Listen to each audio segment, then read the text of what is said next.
ഇന്ന് നമ്മൾ ചെയ്യുന്നത് ചെന്നൈ ടു വാരണാസി ഫ്ലൈറ്റാണ്. ചെന്നൈയിൽ ഒരുപാട് ടൈം ഉണ്ടായിരുന്നു. അപ്പോഴാണ് ഞാൻ ഓർത്തത് അമ്പൂർ ബിരിയാണി ഒന്ന് ടേസ്റ്റ് ചെയ്താലോ എന്ന്. ഒരുപാട് കേട്ടിട്ടുണ്ട് തമിഴ്നാട്ടിലെ സ്പെഷ്യൽ ബിരിയാണിയാണെന്ന്. അങ്ങനെ ഞാൻ സ്വിഗ്ഗി ചെയ്തു. അതുപോലെ തന്നെ ഞാൻ എടുത്തിൻ്റെ ബാഗിൽ വെച്ചു. ഫ്ലൈറ്റ് കൊണ്ടുപോയി കഴിക്കുക എന്നുള്ള ഒറ്റ ഒരു ഉദ്ദേശം മാത്രമേ ഉണ്ടായിരുന്നുള്ളൂ. അങ്ങനെ ചെന്നൈയിൽ അടിപൊളി ട്രാഫിക്കൊക്കെ കിട്ടി. ഞങ്ങൾ എയർപോർട്ടിൽ എത്തിയപ്പോഴാണ് അറിഞ്ഞത് ഫ്ലൈറ്റ് ഡിലേ ആണ്. വാരണാസിയിലെ വെതർ കാരണം ലാൻഡ് ചെയ്യാൻ പറ്റത്തില്ല. അപ്പോൾ ഫ്ലൈറ്റ് അവിടെ ഓൾറെഡി ഉണ്ടായിരുന്നു.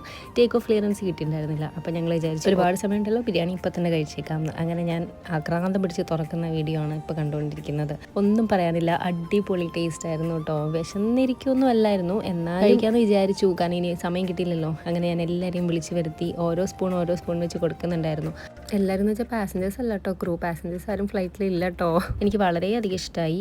അങ്ങനെ തമിഴ്നാട്ടിലെ സ്പെഷ്യൽ ആമ്പൂർ ബിരിയാണിയൊക്കെ കഴിച്ച് ഞങ്ങൾ വാരണാസി എത്തി. വാരണാസിയിൽ നിന്ന് പിന്നെ തിരിച്ച് ചെന്നൈയിലേക്ക് തന്നെയായിരുന്നു ഫ്ലൈറ്റ്. അങ്ങനെ ചെന്നൈയിൽ പിന്നെയും ട്രാഫിക് കിട്ടി. തിരിച്ച് പാതിരാത്രി ഹോട്ടൽ റൂമിലെത്തി. അപ്പോൾ അത്രേ ഉള്ളൂ. അടുത്ത വീഡിയോ കാണാം.